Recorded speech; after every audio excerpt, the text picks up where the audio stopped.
Okay, it's a rather important project because if you understand how Europe works, the member states agree on a regulation, and then afterwards, of course, what you do is agree with the member states to implement it. But the problem is always member states need budget to do it.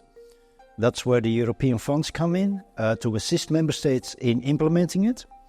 And it's actually the first European project on this scale to start implementing the European Freight Transport Information Regulation. And I think it's the first of a few, because if you look at the Green Deal and the emission, these kind of things, you can't do it if it's not digital. It has to be digital, you have to measure it and monitor it, and that's why this is quite an important project, and indeed. Well, the benefits are actually, we call it the internalization of external cost of transport, for instance. So if you have now a truck with a very dirty fuel, it's paying almost the same amount of taxes than a clean truck, not an electrical one. So these kind of things has to be reorganized, and that people understand whenever you buy something at the e-shop, for instance, web shops, that you understand when you return those goods, there's a cost to it. It shouldn't be for free then. So this is the kind of thing that FT is trying to do. On the other side also, FT is trying also to assist member states in enforcing smart enforcement. So if you look at the number of transports in Europe on a daily basis, I think 0.2% is being controlled by road traffic, for instance, which is far too low. That's to make a level playing field. Yeah, the role is, if you go back before the project, we needed to build a consortium. That's what I did with a few colleagues over Europe. So each one has his own region to contact the member states, and that's why we formed the group. It's called the FT Export Team, and the FT Export Team in the project is called different, but actually we are assisting member state Estonia in the full organization of the project, and indeed. So it's a program management office indeed. Yeah, because it was a bit amazing that this was the second call out of 3. It was 3 times the same call for projects from Europe. In the first call 3 years ago, not one member state reacted to it, which was a bit amazing because they had to do it by 2025, which is actually tomorrow, if you're speaking in IT terms.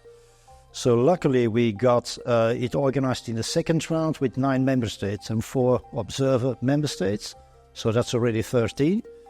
But I think we have the double number of member states, so we still have quite a lot of work to do there indeed. Also interesting to know is that if a truck or a ship arrives in a country, a maritime ship, we are talking about 17 authorities per member states that are involved in each transport. So imagine 26, 27 member states having 17 authorities which have to work with this FT regulation. It's I think your children will still have work with this project.